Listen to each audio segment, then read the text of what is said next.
What if I told you the Indiana Fever's championship window just sped up overnight, and almost nobody noticed? For months, fans believed the Fever had time.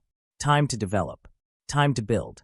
Time to slowly grow the Clark, Boston, Mitchell trio into something special. It felt stable. It felt patient. It felt like the front office finally had breathing room. But that breathing room? It just disappeared. Because buried inside the proposed new WNBA CBA is a clause that completely changes Indiana's timeline. Not next year. Not 2 years from now. Right now. And once you understand what changed, you start to see why this offseason isn't just important. It might be the most defining moment in the franchise's modern history. This isn't about one player underperforming. This isn't about locker room drama. This isn't about feelings. It's about math. Cold. Cap math. And when the numbers shift, emotions don't matter. Because if the new CBA passes as expected, Aaliyah Boston becomes eligible for a max contract sooner than planned. And Caitlin Clark? Her clock accelerates too. Which means the Fever cannot afford to keep everyone. And when a team can't pay everyone, someone becomes expendable. At first glance, it doesn't look dramatic. It doesn't feel explosive. But make no mistake, this is the type of quiet rule change that breaks up cores and reshapes franchises. Indiana thought they had another year of flexibility. They don't.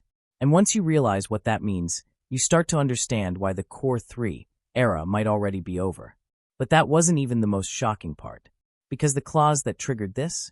Most fans never saw it coming. Let's break down exactly what changed, and why it forces the Fever into a decision they didn't think they'd have to make this soon. The new CBA proposal didn't make national headlines. There were no dramatic TV debates. No emergency press conferences. No viral arguments flooding timelines.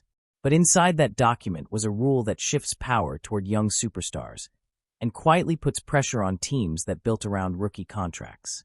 Here's the key detail. Under the new proposal, any player who has made first or second team All-WNBA while still on their rookie deal becomes eligible to sign a maximum contract in their fourth season. Not after their rookie deal ends. Not in year 5. Year 4. That might not sound dramatic at first, but in salary cap terms, it's massive, because rookie-scale contracts are the lifeblood of team building. They are the cheat code. They are the reason teams can stack talent, absorb contracts, and create depth while stars outperform their pay grade.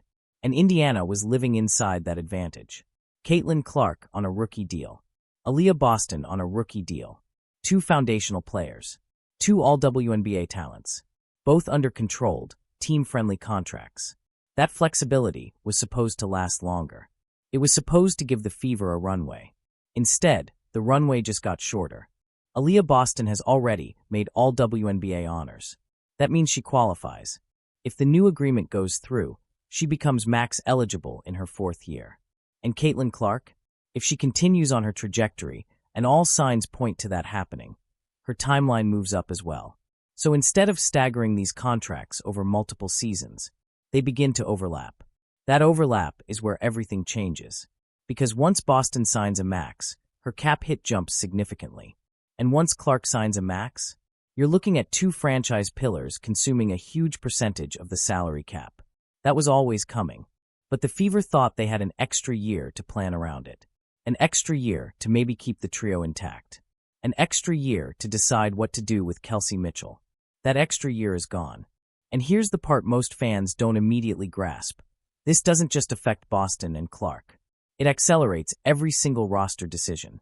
It compresses timelines. It forces urgency. Instead of slowly building, Indiana now has to think like a contender immediately. Because once those max contracts hit, flexibility evaporates. You can't carry luxury scoring contracts casually. You can't pay premium money to sentimental pieces. You can't afford mistakes. And this is where the real tension begins. Because Kelsey Mitchell is entering the exact moment where her value is highest, and her contract demands are at their peak. The Fever were once in a comfortable position. They could evaluate. They could experiment. They could delay. Now, delay becomes dangerous. Because once Boston's max kicks in, and Clark's follows shortly after, every dollar matters. And 3 max-level players under a tight cap? That's not team building. That's financial gridlock. What makes this even more intense is that Indiana didn't mismanage anything. They drafted well. They developed well. They built organically. The system changed around them. And sometimes, that's even harder to navigate. Because now the front office has to decide whether to cling to what feels good or pivot toward what makes long-term sense. And this isn't theoretical. This isn't abstract. The moment the CBA is finalized, these decisions become real. Boston's leverage increases. Clark's future number looms larger. Mitchell's contract demands don't shrink. And suddenly, the Fever are staring at a cap sheet that no longer allows comfort. The advantage they thought they had. It was temporary, and it just expired. But here's where things start to get even more complicated. Because once the math tightens, the conversation stops being about who you like, and starts being about who fits the future. And when we look at Indiana's future, the picture becomes very clear. But to understand why, we need to talk about the numbers. Because once you see the financial breakdown, you'll understand why this isn't emotional. It's inevitable. And that's where this story really starts to heat up. Here's the part nobody likes to talk about. Not fans. Not players. Not even front offices.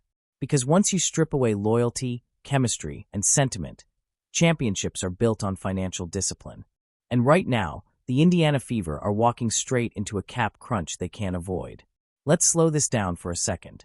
When Caitlin Clark and Aaliyah Boston were both on rookie-scale contracts, Indiana had something rare, 2 franchise-level players producing at max-level impact for non-max money. That's how contenders are built. You get elite production at a discount, and you use the savings to surround them with depth. That window is everything. It's fragile, and it never lasts as long as fans think. Under the original timeline, the Fever had more space to breathe. Boston's max would come. Clark's would follow. But there would be stagger. There would be space to adjust. Now, those contracts are lining up faster. And when 2 max deals sit on your cap sheet at the same time, they don't just take up room. They dictate everything. Let's break this down clearly. If Boston signs a max, her cap hit jumps significantly from her rookie scale number. If Clark signs a max shortly after, that's another massive percentage. Together, you're looking at 2 players potentially taking up around 35 to 40% of the team's cap allocation, depending on final figures. And that's before you pay anyone else. Now ask yourself something. Can you realistically give a third player a max-level contract under those conditions and still build a championship roster? Not just a playoff team, a championship team. Because here's what happens when you stack max deals without planning. You lose depth. You lose flexibility. You lose mid-tier contributors. You start filling roster spots with minimum contracts and hoping for miracles. And in a league where depth, defense, and versatility matter more every year, that's dangerous. Kelsey Mitchell is not a minimum-level player. She's not a role piece. She's a high-usage, high-scoring guard who commands serious money. And she should. Her production warrants it. But this isn't about whether she deserves it. It's about whether the structure allows it. Because if Indiana pays Clark, and pays Boston, and then pays Mitchell at a max or near-max number, you are financially locked. No room for significant veteran additions. No flexibility for future extensions. No cushion for injury replacements. No margin for error. And that's the phrase you need to remember. No margin for error. Contenders need options. They need the ability to adjust mid-season. They need movable contracts. They need draft capital. 3 max contracts in a compressed cap structure removes options. And once options disappear, pressure skyrockets. Now here's where it gets even more intense. Lexi Hull needs to be retained. Sophie Cunningham has value. Role players that complement Clark's playmaking and Boston's interior presence are essential. You don't just need stars. You need wings who defend. You need shooters who space. You need veterans who stabilize. And all of those pieces cost money. Maybe not max money, but meaningful money. If you overcommit at the top, the middle disappears. And the middle is what wins playoff games. The Fever can't afford to become top-heavy. They can't afford to look good on paper, but thin in reality. Because once Boston and Clark are on max deals, every additional contract must be strategic. Every dollar must produce value. Which brings us back to Mitchell. Her contract situation doesn't exist in isolation. It exists in this new financial landscape. And in this landscape, the math gets uncomfortable. Because here's the brutal truth. You can justify 2 franchise max contracts. 3. You better be absolutely certain it guarantees a title window. Is Clark, Boston, Mitchell strong enough to justify that financial commitment? Or is Clark, Boston surrounded by depth, draft assets, and flexibility a smarter long-term path? That's the real debate happening quietly behind the scenes. And once you see it through that lens, the emotional side fades. This isn't about disrespecting Mitchell. It's about protecting the future. Because Caitlin Clark isn't just another young player. She's a ratings driver. She's a revenue engine. She's a league centerpiece. And Aaliyah Boston isn't just a solid big. She's an all-WNBA defensive anchor. Those two are timeline aligned, age aligned, prime aligned. If you build around them correctly, you're looking at a 5 to 7 year competitive window. If you miscalculate the cap now, that window shrinks. And once it shrinks, you don't get it back. That's why this CBA change isn't minor. It compresses decision-making. It forces Indiana to think 2 steps ahead instead of reacting. Because once Boston signs, once Clark signs, Mitchell's leverage doesn't decrease. If anything, it increases. And paying her becomes exponentially harder. So the Fever face a fork in the road. Commit heavy at the top and gamble on pure star power. Or stay disciplined, redistribute resources, and maintain flexibility. There's no comfortable middle ground anymore. The runway is gone. The discount window is closing. And every front office in the league knows this. Which is why if Indiana hesitates, other teams won't. Because contenders understand timing. And right now, Mitchell's value is peaking at the exact moment Indiana's flexibility is shrinking. That collision is not random. It's the pressure point. And once you see the numbers clearly, one uncomfortable conclusion starts to form. Keeping everyone might feel good, but it might not be sustainable. And what happens next could define the next decade of Indiana Fever basketball. Here's where it gets uncomfortable.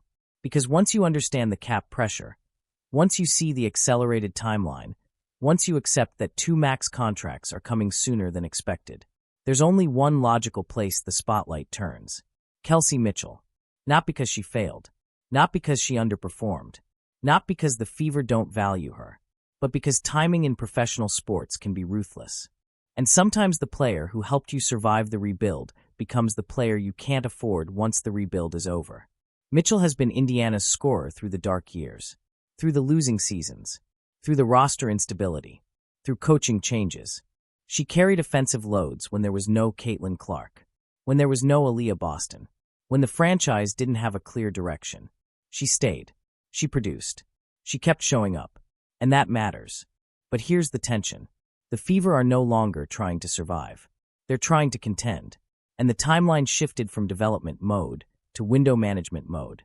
Mitchell is entering the stage of her career where she commands real money. Max-level money, or very close to it. That's not controversial. That's earned. But she's also entering that stage at the exact moment Clark and Boston are becoming the financial foundation. Age matters here. Clark and Boston are aligned in youth and trajectory. Their prime years will overlap for a long stretch. Mitchell is slightly ahead in that timeline, which means if Indiana locks into 3 massive contracts, they're committing heavy cap space to players whose prime arcs don't perfectly align long-term. That's not emotional. That's structural. And here's the deeper layer. Mitchell's value may never be higher than it is right now. She's proven she can score at volume. She's proven she can operate next to Clark. She's shown she can handle playoff pressure. Around the league, scoring guards are always in demand, especially guards who can create their own offense. If you're another franchise that feels one scorer away from relevance, Mitchell becomes attractive immediately, which creates leverage. And leverage is currency. The Fever have 2 choices when leverage peaks. Cash in, or let it slowly decline. Because here's the part fans don't like to admit, value doesn't stay frozen. If Indiana cores her and keeps her without a long-term plan, they risk watching that value fade.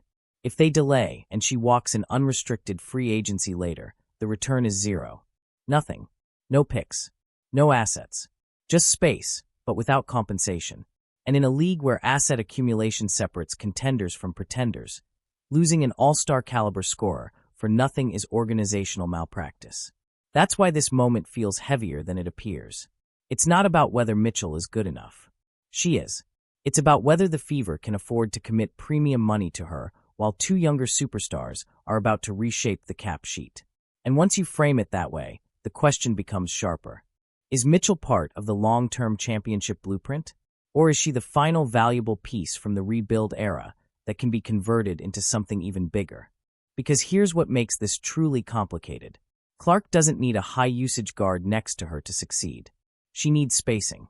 She needs defenders. She needs versatile wings. She needs role players who amplify her playmaking. Boston doesn't need another primary scorer either. She needs balance around her. Mitchell provides scoring punch, and that's real value.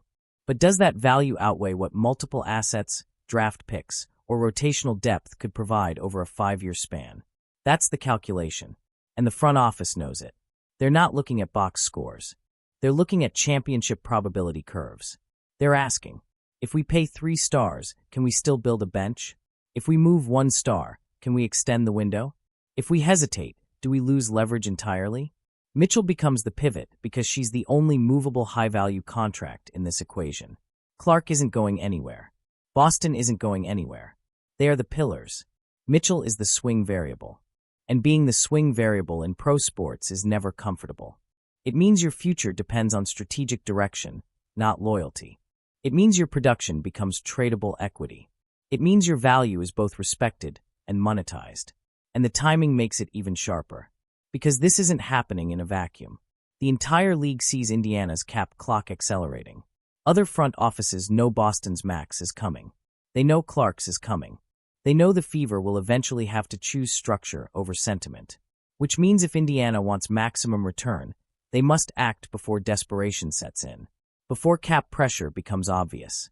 Before leverage shifts. That's why this isn't a summer storyline. It's a strategic inflection point. If the Fever commit to Mitchell long-term at max money, they're betting that 3-star firepower outweighs depth concerns. If they core and trade her, they're betting that long-term flexibility and asset accumulation create a stronger championship runway. Either decision reshapes the franchise. But indecision? That's the only catastrophic outcome. Because indecision leads to diminished leverage. Diminished leverage leads to weak returns. Weak returns shrink windows. And once a championship window shrinks, you don't get do-overs. So when fans say, why not just keep everyone? The answer is simple.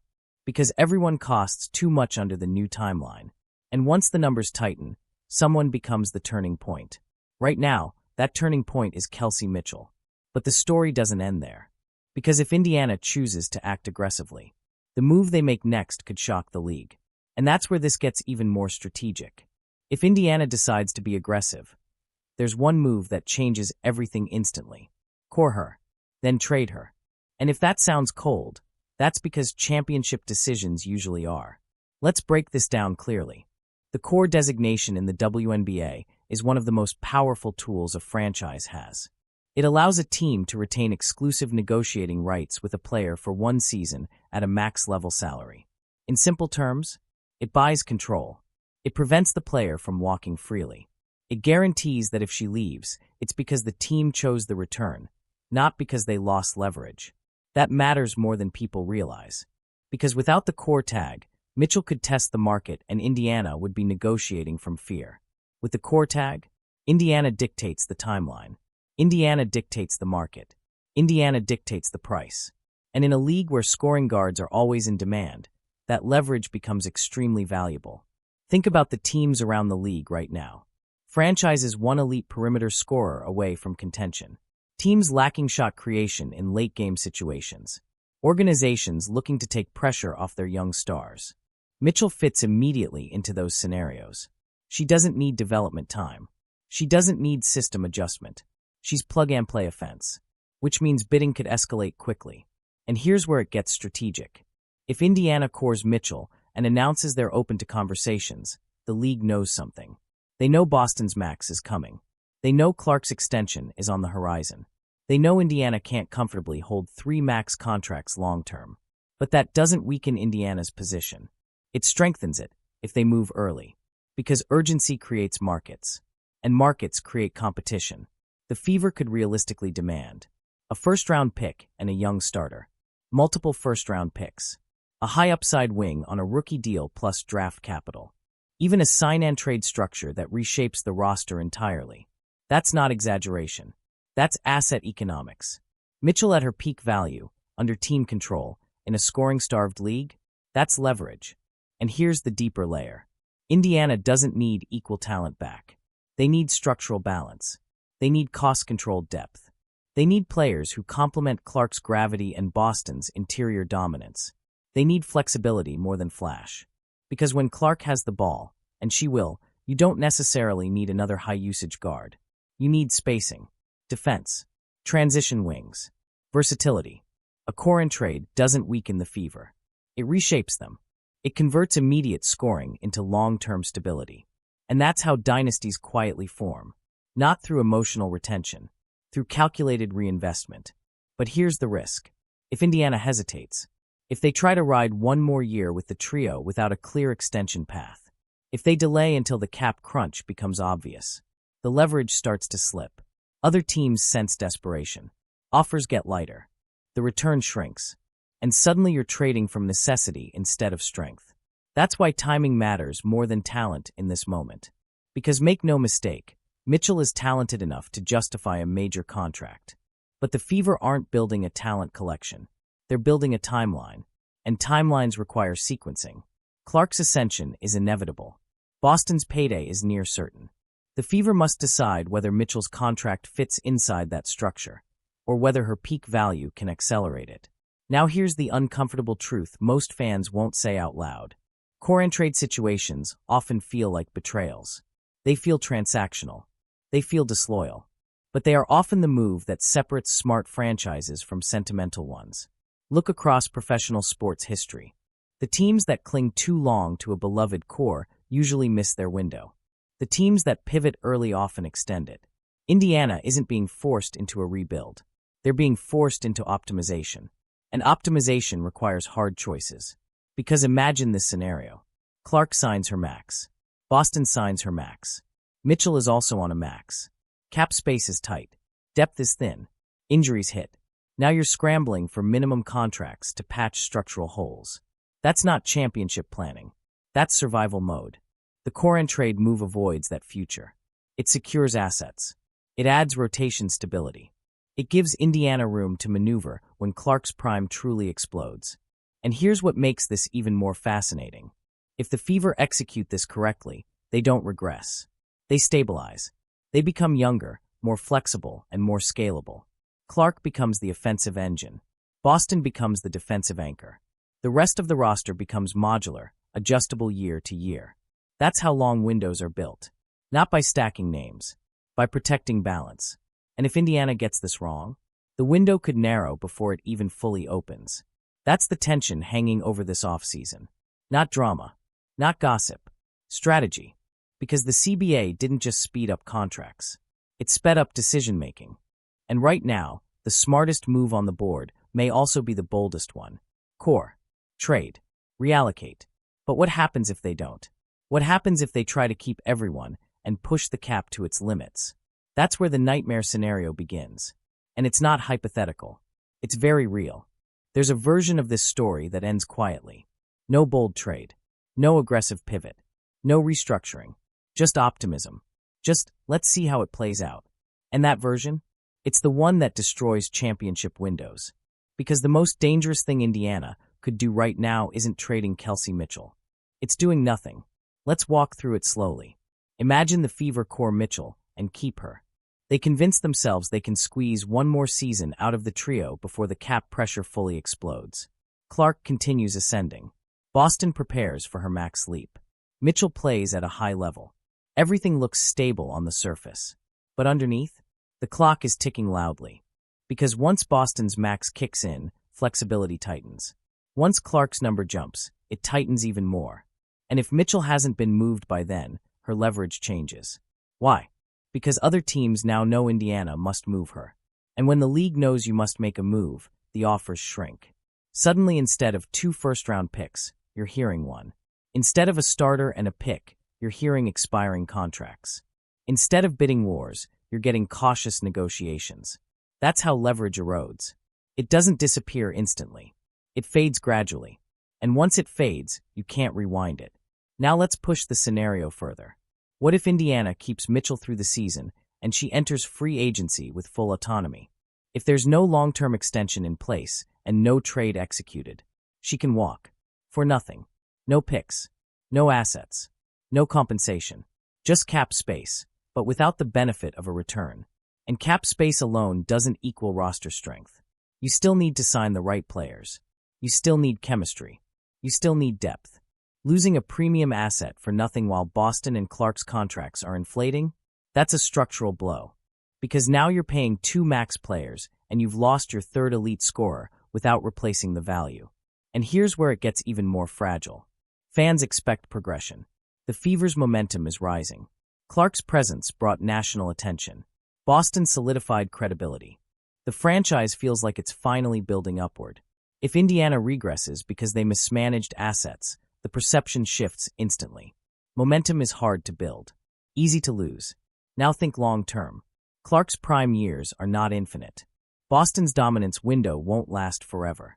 If Indiana miscalculates early in this era, they risk burning the first 2 years of a championship window just trying to correct cap mistakes. That's the hidden cost of hesitation. Not immediate collapse. Gradual inefficiency. Gradual roster thinning. Gradual pressure mounting. And once pressure mounts, mistakes multiply. Here's the brutal reality. 3 max-level contracts in a tight cap league create top-heavy teams. Top-heavy teams struggle with injury variance. They struggle with playoff depth. They struggle with matchup versatility. You can survive regular seasons like that. Playoff basketball exposes it. And Indiana's goal isn't to survive. It's to compete for titles. Now imagine this alternative nightmare. They extend Mitchell, commit long-term money, then realize a year later the structure isn't working. Now you're trying to move a max contract with less leverage and fewer suitors. Now the return drops further. Now you're packaging picks just to balance books. That's how franchises slide backwards quietly. Not with dramatic collapses. With small, avoidable miscalculations. And here's the psychological layer. If Indiana hesitates out of loyalty, they send a message. They signal that sentiment overrides strategy. That can feel good in the short term. But it's rarely sustainable in a cap-driven league. The smartest franchises detach emotion from asset management. They appreciate players. They respect contributions. But they optimize timelines. And right now, Indiana's timeline is accelerating whether they like it or not. Because once Boston signs her max, there's no turning back. Once Clark signs hers, the financial structure locks in. That's the point of no return. So the question isn't whether change is coming. It's whether Indiana controls it or reacts to it. And that's the disaster scenario. Reaction instead of control. Hesitation instead of leverage. Losing value instead of converting it. The CBA didn't force Indiana into chaos. It forced them into clarity. Clarity about who the franchise belongs to. Clarity about where the money must go. Clarity about what kind of team they want to be. And if they ignore that clarity, the consequences won't show immediately. They'll show slowly. In thinner benches. In limited adjustments. In playoff exits where depth was the difference. That's the nightmare. Not scandal. Not drama. Structural erosion. And by the time fans recognize it, it's already too late. Which leads to the bigger truth hiding underneath all of this. This is no longer about a trio. It's about ownership of the franchise identity. Because whether people want to admit it or not, this team now revolves around one gravitational force. And once you understand that, the next decision becomes even more obvious.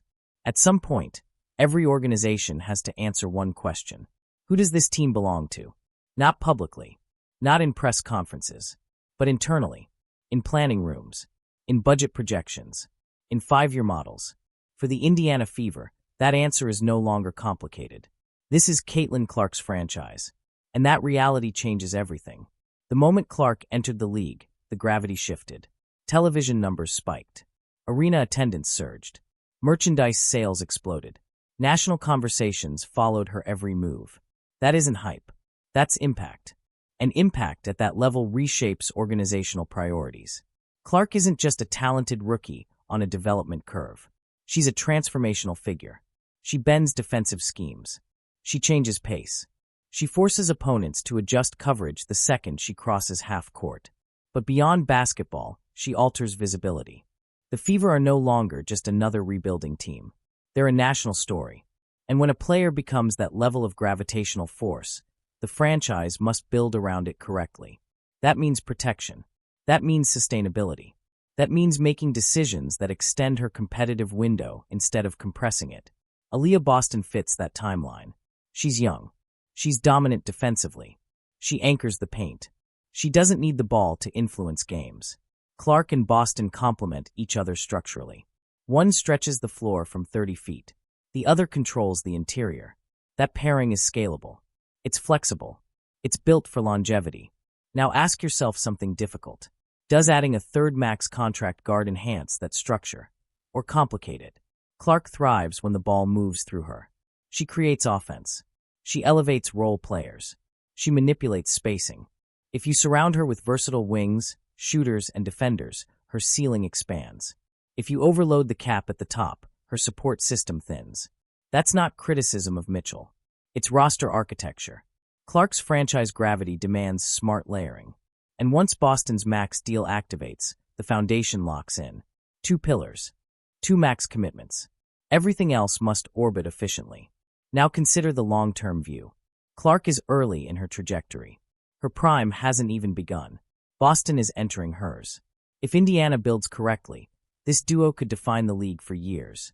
But if they misallocate resources early, the window narrows before it peaks. And here's what makes this even more strategic.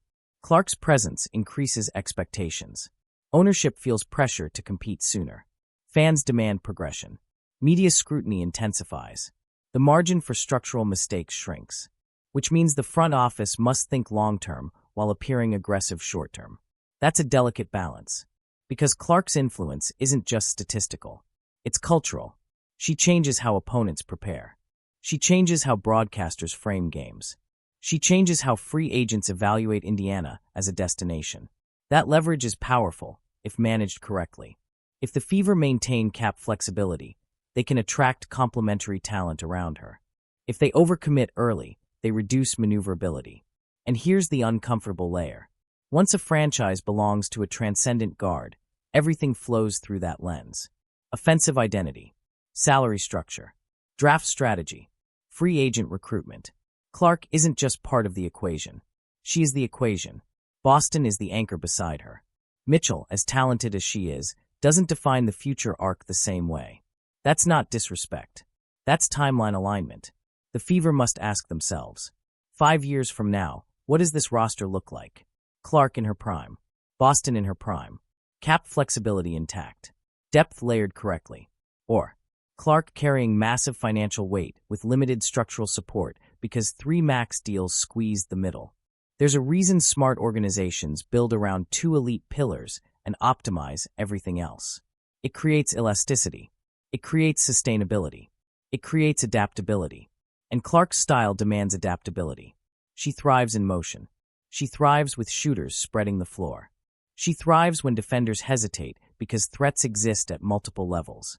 That ecosystem requires cap balance. Now zoom out even further.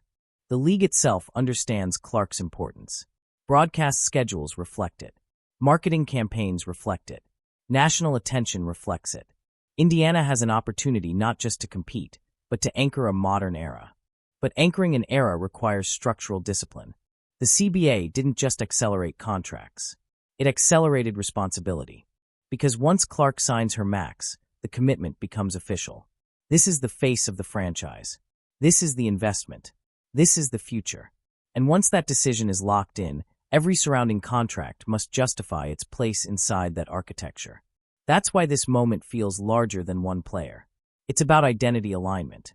The Fever are transitioning from rebuild survivors to window managers, from hopeful to calculated, from developing to protecting. Clark's presence forces clarity.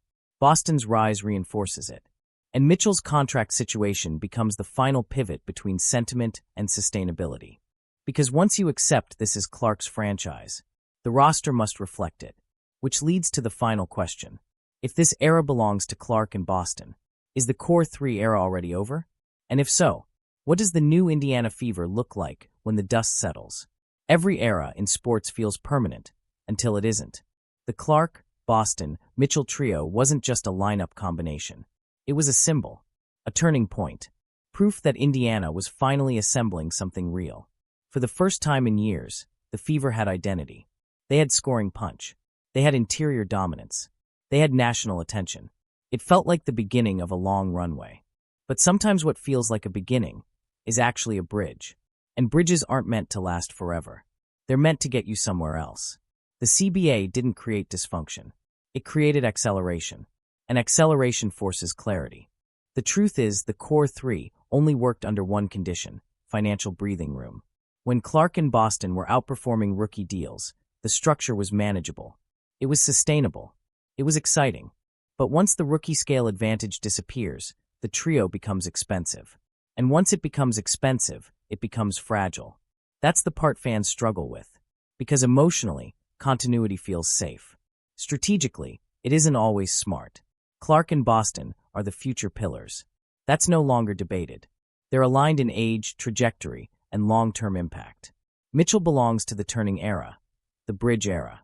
The years that stabilized the franchise before it became nationally relevant again. And that role matters. But bridges eventually lead somewhere. Now the Fevers stand at the edge of something bigger. A potential 5 to 7 year window built around two foundational stars. That kind of window requires discipline. It requires early, decisive action. It requires converting peak value into long-term structure. And that's where the core three reality hits hardest. If Indiana commits long-term to all three at max-level money, they're betting that star density outweighs structural balance. If they pivot and reallocate resources, they're betting that flexibility amplifies Clark and Boston more than redundancy. Neither decision is emotional. Both are strategic. But only one preserves elasticity. Because here's the hidden factor. The league adjusts quickly. Once teams understand your cap constraints, they game plan around them. If Indiana becomes top-heavy, opponents exploit depth mismatches. If Indiana preserves flexibility, they adjust season by season. Dynasties aren't built by clinging to the first version of success.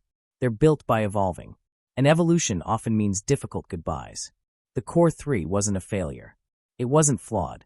It was transitional. A necessary stage in growth. But growth doesn't stop at comfort. It pushes forward. And forward right now means building around Clark and Boston with precision. Because once Clark hits her prime, expectations explode. Boston's dominance will demand postseason results. There won't be patience for structural mistakes. This offseason isn't dramatic because of conflict. It's dramatic because of inevitability. The cap math tightened. The timeline accelerated. The franchise identity crystallized. And now the Fever must choose. Loyalty to the bridge. Or commitment to the destination. And if you step back from emotion and look purely at structure, the path becomes clearer. Move early. Control leverage. Protect flexibility. Build the ecosystem around Clark's gravity and Boston's dominance. That's how you extend a window before it even fully opens. Because the worst outcome isn't trading a good player. The worst outcome is missing your moment. Indiana has a moment right now. A rare one. A chance to transition from hopeful rebuild to disciplined contender. But moments don't wait. They demand action. And whether fans like it or not, the era of Clark and Boston has officially begun. Everything else must align with that reality. Let's bring this all the way back to where we started. The CBA didn't just tweak contracts. It changed the clock. Boston's max is coming sooner. Clark's payday is accelerating. The rookie discount window is closing. And once two max pillars lock in, the rest of the roster must be engineered carefully. Kelsey Mitchell sits at the center of that equation, not because she failed, but because her value is highest right when flexibility is shrinking. Indiana can hold everyone and hope the structure works. Or act decisively, convert value into depth and assets, and extend the Clark-Boston window for years. That's the fork in the road. Not drama. Not gossip. Strategy. Because dynasties aren't built by keeping everyone happy. They're built by making the right move at the right time. And this offseason might define the next decade of Indiana Fever basketball. So now the real question becomes, do you protect the future or cling to the present? Drop your take in the comments. And if you want breakdowns like this, real strategy, real cap analysis, real franchise chess moves, make sure you subscribe. Because this situation is still developing. The CBA isn't finalized. Trade talks could heat up at any moment. And if Indiana makes a move, we'll break it down immediately. Hit subscribe so you don't miss what happens next. Because the Fever's future is being decided right now. And this story is far from over.